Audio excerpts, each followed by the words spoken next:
अपने पसंदीदा शो के फुल एपिसोड देखने के लिए अभी डाउनलोड करें दंगल प्ले ऐप।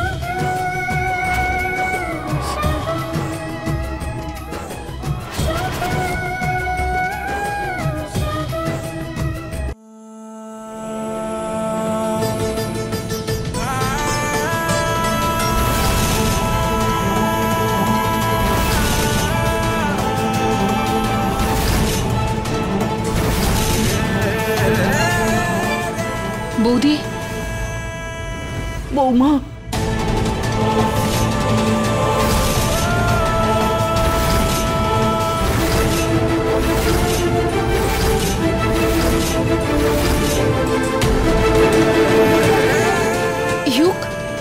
তোর চোট কি করে লাগলো?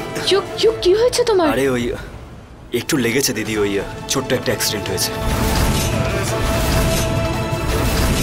কিন্তু তুমি এত রাতে এই ব্যাগ নিয়ে কোথায় যাচ্ছ?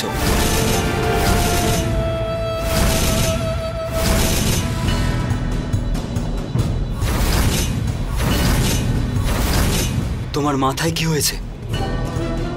রক্ত কেন বেরোচ্ছে দিদি? কিছু হয়নি আমার। করেছে এটা? আবার কোনো গন্ডগোল করেছে তাই তো? আবার কি উনি তোমার গায়ে হাত তুলেছে? না হ্যাঁ দিদি, আমাকে বলো কি করে হলো এটা? ভাই আমি তোমার দিদি, আমার জানার পুরো অধিকার আছে। দিদি এটা কি করে হলো বলো আমাকে। আমি তোমাকে প্রথমেই বলেছিলাম, কেটে যাওয়ার উপর যদি সঠিক সময় মলম না লাগাও তাহলে আরো গভীর হয়ে যায় এটা। আগের বার তোমার কথার উপর আমি কিচ্ছু বলিনি, কিন্তু এবার আমি ওনাকে ছাড়বো না।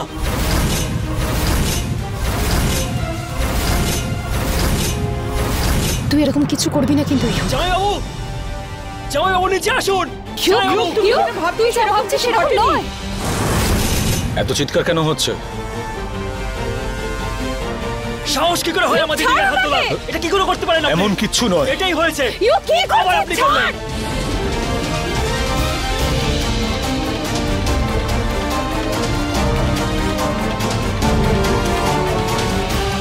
যদি সমস্ত বিষয়টা না জানিস তাহলে কথা বলবি না। আরে এই ভালো করে জানি তুমি সম্পর্ক বাঁচানোর জন্য করছো। সম্পর্কের কথা প্লিজ তুমি আর বলো না। আজকে নাভিয়ার সঙ্গে মন্দিরে থাকার কথা ছিল তোমার। কোথায় ছিলে তুমি? আর এখন এসে শুভকে যা ইচ্ছে তাই বলে যাচ্ছ। তোমার এই নাটকটা না বন্ধ করো। এখানে এসে শুভর সঙ্গে রাগ দেখাচ্ছে, ঝগড়া করছে। তুমি কি জানো ওখানে কি হয়েছে? আরে সারা সোসাইটির লোকেরা প্রমাণ করে দিয়েছে যে তোমার এই দিদি, তোমার এই নিজের লোক, আমাদের শুভর বউ নয় নয় নয় নয়, বরং ও তো শুভর দ্বিতীয় স্ত্রী।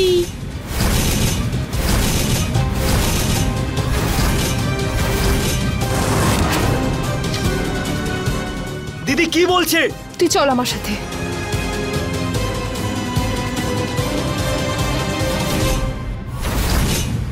সমাজের মতে আমি কিন্তু শুভ স্যারের স্ত্রী নই ইউক। আর আমাদের এইভাবে একসাথে এক ঘরে থাকা অবৈধ। দিদি, সমাজ, সব মানুষজন একজন নারীকে যখন মাথা নিচু করতে হয় তখন তার উপর সবাই আঙুল তোলে।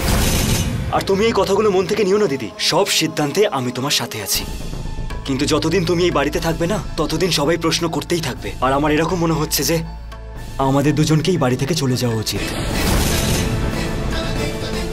আমি আমার ব্যাগপত্র নিয়ে আসছি। না ইউক, আমরা কোথাও যাব না। আমরা দুজনেই এই বাড়ি ছেড়ে কোথাও যাব না। দিদি ইউক, তুই তো জানিস পিসেমশাই এই বাড়ির ক্ষতি চায়। আর আমরা দুজনেই যদি এই বাড়ি ছেড়ে চলে যাই উনি খুব সহজেই এই বাড়ির ক্ষতি করবেন। আর আমরা দুজন এটা হতে দেব না। আমরা এই বাড়ি ছেড়ে কোথাও যাব না।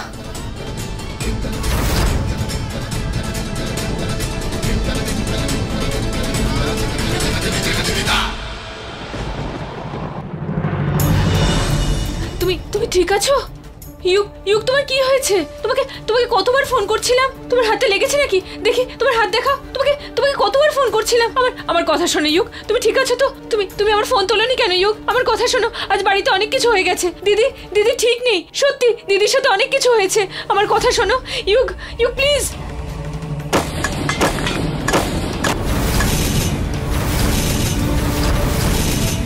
You calm down you please আমার কথা শোনো, তোমার সঙ্গে কথা বলাটা খুব দরকার। ইউ প্লিজ আমার কথা শোনো, তোমার দিদির তোমাকে দরকার, সত্যি বলছি। ইউ এসব খেও না, ইউ আমার কথা শোনো, এগুলো ভালো জিনিস না। ইউ খেও না প্লিজ, আমার কথা শোনো প্লিজ। আমার দিকে একবার দেখো তো, তোমার জন্যই সেজেছি আজ আমি।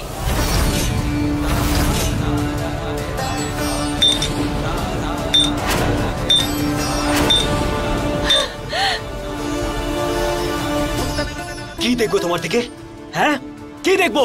তুমি শুধু নিজের কথাই ভাবো। তোমার এফোর্ট, তোমার লাইকিং, তোমার কমফোর্ট। না না ইউ, আমি বলছি বাইরে যেটা আমার দিদির সাথে হয়েছে সেটা দেখেছো? তোমার ভাইয়ের জন্য আমার দিদিকে এরকম অসম্মানিত হতে হলো। লোকজন কি কি বললো ওকে? না না আমি বুঝতে পারছি, আমার কথাটা শুনেছো তুমি? আমি ওখানেই ছিলাম, আমার কি দোষ বলো? আমার উপর চেঁচেছো ভুল? কেন? তোমার তো কোনো ভুলই নেই। না তোমার কোনো ভুল আছে না তোমার দাদার। ভুল শুধু আমার দিদির, যে আমরা দুজনে তোমাদের দুজনকে বিয়ে করলাম। আজ তোমার ভাই যদি জোর জবরদস্তি বিয়ে না করতো না, তাহলে এই দিনটা দেখতে হতো না আমাদের।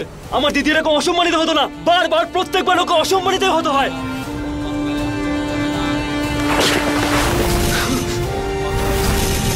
আমরাও সঙ্গে আছি ইউ, এমনটা হবে না। শোনো, ছোবে না আমাকে। তুমি তোমার এই বাড়ি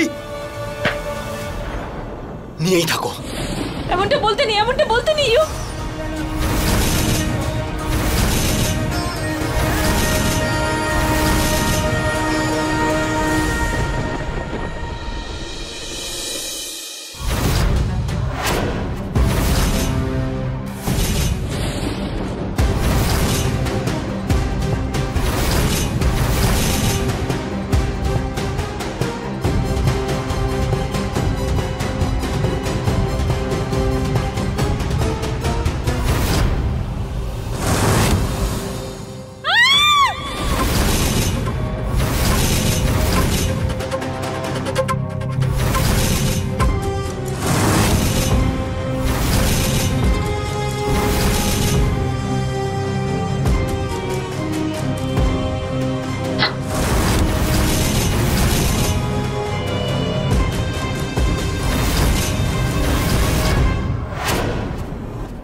দাদা, বলুন ম্যাডাম, কি চাই আপনার? আপনি এনেকে চেনেন? ইনি কিছুদিন আগেই আপনার দোকানে এসেছিলেন। দেখুন ম্যাডাম, শুধু শুধু আমার টাইম নষ্ট করবেন না। আমি কাউকে চিনি না। দেখুন, আপনি যদি এদের সাথে মিলেমিশে থাকেন তাহলে আমি আপনাকে আগেই বলে দিচ্ছি, আমি কিন্তু এদের ঠিক ধরিয়ে দেব।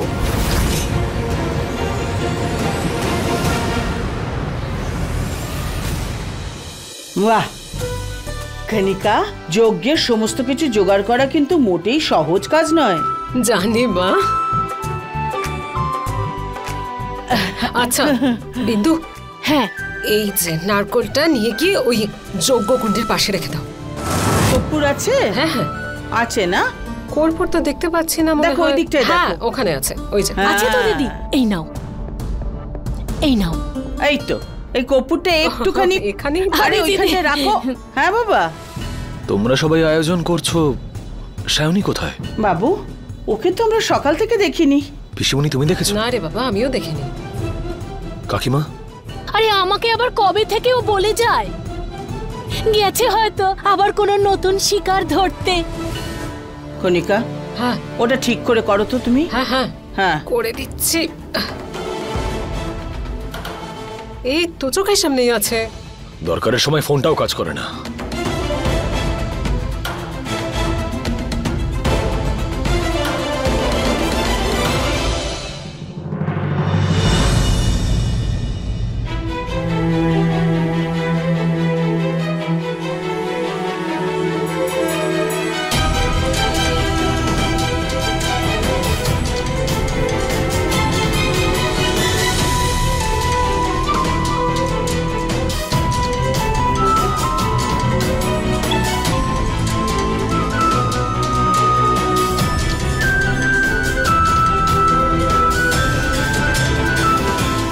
আচ্ছা আমায় দাও, আমি লাগিয়ে দিচ্ছি। ছাড়ো না ভিয়া, আমি নিজেই করে নেব। ঠিক আছে, অন্তত এটা তো খেয়ে নাও, তোমার সেরে উঠতে সাহায্য করবে। কষ্ট দেওয়ার মানুষ নিজেই কষ্ট কমানোর কথা বলছে।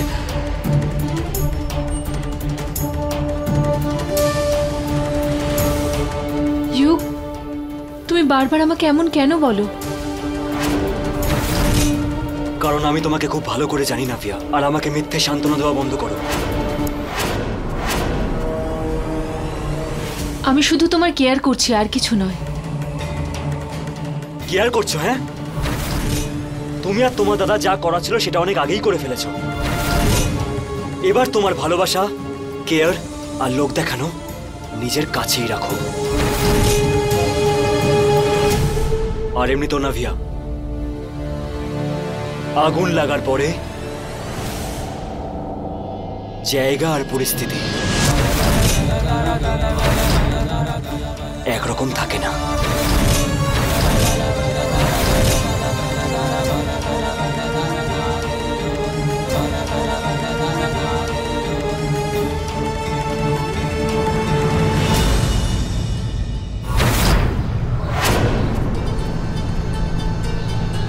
দাদা, আপনি ওনাকে একটু তাড়াতাড়ি ডেকে দিন না। এক্ষুনি চলে আসবে। Thank you. আরে না না, কোনো সমস্যা হবে না, সেরকম কোনো ব্যাপারই না। হ্যাঁ হ্যাঁ হ্যাঁ একদম। দাদা। আরে ম্যাডাম, আপনি এখানে? হ্যাঁ দাদা, আপনার একটু সাহায্য চাই আমার। কি হয়েছে ম্যাম? আবার কিছু ভেঙে গেছে নাকি? না না, ওসব কিছু নয়, কিন্তু আপনার সাহায্য পেলে হয়তো অনেক কিছু ঠিক হতে পারে। ঠিক বুঝলাম না ম্যাম। দাদা, আপনি আমাদের বাড়িতে এসেছিলেন আর সেদিন আমাকে বলেছিলেন না যে ঝাড়বাতিটা ভেঙে পড়েনি, কেউ কেটে দিয়েছিল ইচ্ছে করে, যেটা আপনি আমাকে বলেছিলেন না। ব্যাস, এটাই বাড়ির লোকের সামনে আপনি বলবেন। না না ম্যাম, এসব কিছু আমি করতে পারবো না ম্যাডাম, এটা আপনাদের ব্যক্তিগত ব্যাপার, আপনাকেই সামলাতে হবে। ক্ষমা করে দিন ম্যাডাম, আমি যেতে পারবো না। দাদা, আমি আপনার সামনে হাত জোড় করছি, আপনার এই একটা সিদ্ধান্ত আমাদের পরিবারটাকে বাঁচাতে পারে। প্লিজ আমাকে নিরাশ করবেন না। ঠিক আছে ম্যাডাম, আমি আসছি।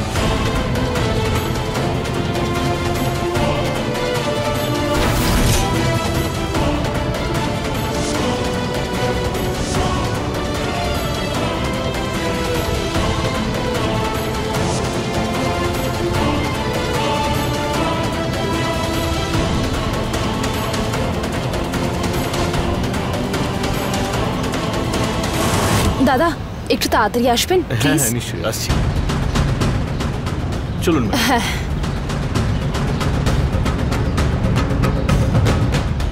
সায়নী যদি আবার আসে তাহলে ওর পা দুটো কেটে নাও, যাতে দ্বিতীয়বারও চ্যালেঞ্জ নেওয়ার আগে আমার সাথে আরেকবার ভাবে। কিডন্যাপ করো বা অ্যাক্সিডেন্ট করিয়ে দাও, ওর যাই হোক না কেন ও যেন এখানে কোনোভাবে পৌঁছতে না পারে, নইলে তোমাকে আমি ছাড়বো না, বুঝেছো?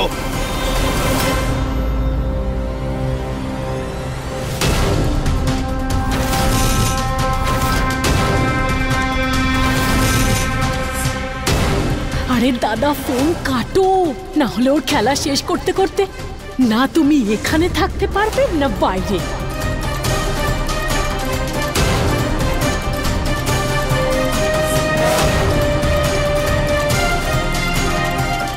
দিদি,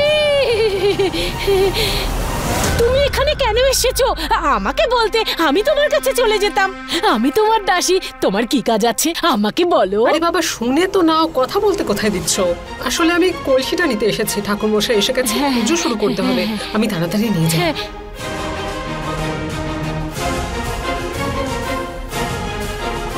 তুমি এখানে কি করছো? চলো, পুজো শুরু হবে, এসো। তুমি এসো। হ্যাঁ দিদি, কাজ শেষ করে আসছি। দাদা, কতবার তোমাকে বুঝিয়েছি, একটু ভেবে চিনতে কথা বলো এখানে। আরে দেওয়ালেরও কান আছে। কি বলতে চাইছো তুমি? মানে এই যে তোমার যে কর্মকাণ্ডের লীলা আছে, যদি দিদি জানতে পারতো না তাহলে তোমার অবস্থা খারাপ হয়ে যেত। কিন্তু তুমি তো আমার কথা শোনোই না।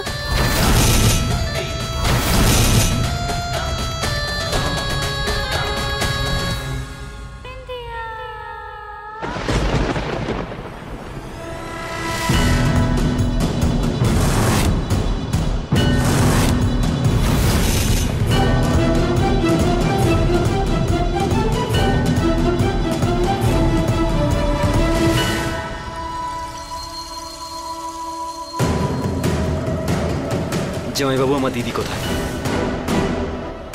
আমি জানি না, ও সকাল সকাল না বলে কোথাও একটা চলে গেছে। ওকে খুঁজছি। খুঁজছেন? আপনারা বাড়িতে এইভাবে ফোনে লোক খোঁজেন নাকি?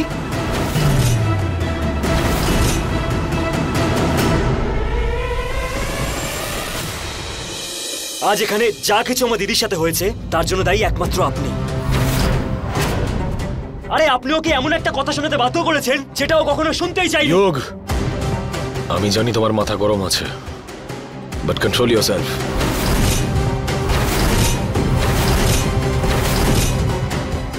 ও যখন আমার দায়িত্ব, ওকে আমি ঠিক খুঁজে বের করব। দায়িত্ববোধ বড় নয় জামাইবাবু, সেটা পালন করাটাই বড়। আর আপনি সেটাকে পালনই করতে পারেনি আজ অব্দি। এই জন্য আমার সামনে নাটক করবেন না, বুঝেছেন? নিজের এই বাজে কথা বন্ধ করো।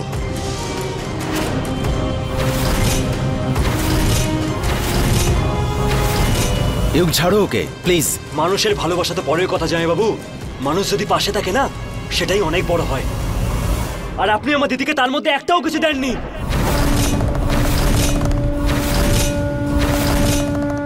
কান খুলে আমার কথাটা শুনে রাখুন, যদি আমার দিদির জীবনে ঠিক করে শান্তি না ফেরে না, তাহলে আপনাকেও আমি শান্তিতে বাঁচতে দেব না।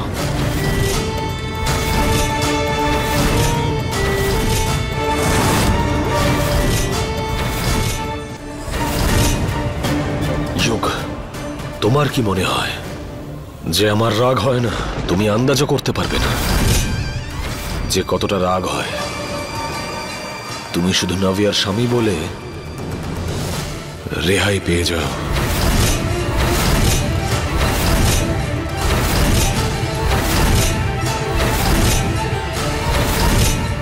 কি লড়াই করছো তোমরা দুজন একে অপরের সঙ্গে? হ্যাঁ, আরে আগে গিয়ে সায়নীকে খোঁজো, তারপর ফিরে এসে নয় ঝগড়া করো।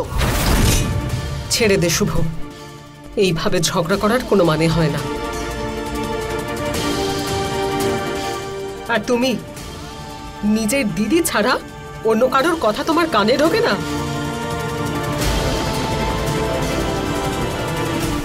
জয় শ্রীকৃষ্ণ। রাধে রাধে। রাধে রাধে। আসুন পুরোহিত মশাই। ওং বিষ্ণু ওং বিষ্ণু ওং বিষ্ণু ওং নমঃ ভগবতে বাসুদেবায়। তাহলে এবার পুজো শুরু করা যাক। এখানে চলে এসো বাবা, যজ্ঞের শুভক্ষণ তো চলে যাচ্ছে। এখানে এসে নিজের পরিবারের সঙ্গে যজ্ঞে বসো। আরে বৌমাটাও না আজকে কাউকে কিছু না বলে কোথায় গেল? এবার আমার বাবুর সঙ্গে যজ্ঞে কে বসবে? আরে মা, ছাড়ো না ওর কথা।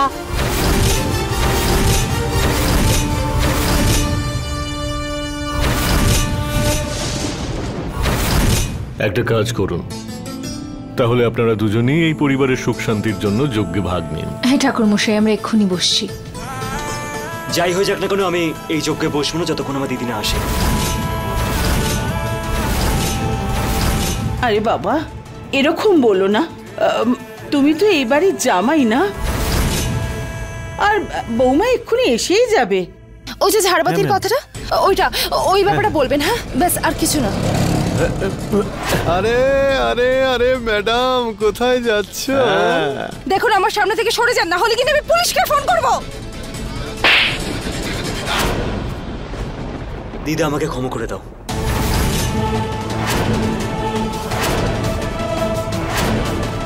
আমি তোমাকে অনেক সম্মান করি। আমার দিদি আমার কাছে ভগবান তুল্য। যতক্ষণ ও না আসে ততক্ষণ আমি কোথাও বসবো না, এই যোগ্যতেও না। তোমার রাগের কারণ আছে, কিন্তু বৌমা যদি এখানে থাকতো না বাবা, সেও তোমাকে এই কথাই বলতো। আরে বাবা, এরকম পুজো আচ্ছার ব্যাপারে না বলতে নেই। এসো বাবা, হ্যাঁ এসো। বসে পড়ো, না হলে বিনা কারণে এই শুভ দিনে পুজোটা করা সম্ভব হবে না। এসো বাবা। ঠিক আছে দিদা, তুমি বললে তাই বসে যাচ্ছি।